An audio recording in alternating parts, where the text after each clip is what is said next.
Hey, I'm Chris, welcome back to the channel, and today we're going to take a look at this, the BoYata folding laptop stand.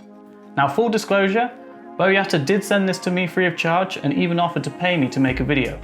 But I declined the money and I'm making it free of charge and they'll get to see it the same time you do. So, let's take a look, shall we?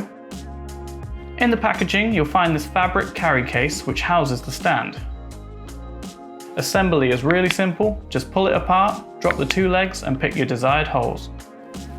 The construction seems pretty good, the joints are stiff and pushing down on it doesn't see much flex.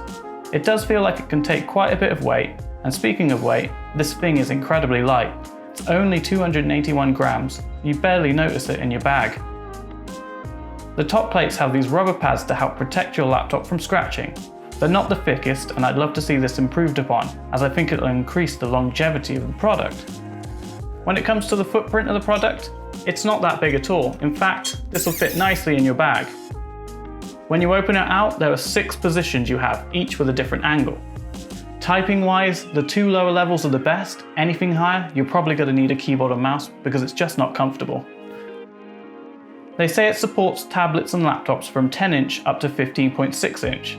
I'm currently using it with a 16-inch Macbook Pro and it seems to sit well.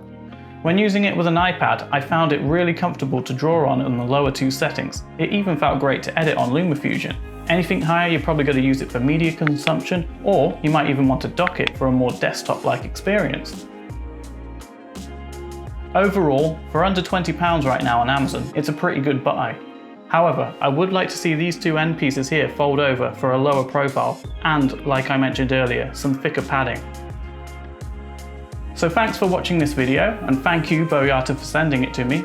If you'd like to pick one up, there's a link down below in the description, and if you like my content, please feel free to subscribe and watch some more. I'll see you in the next one.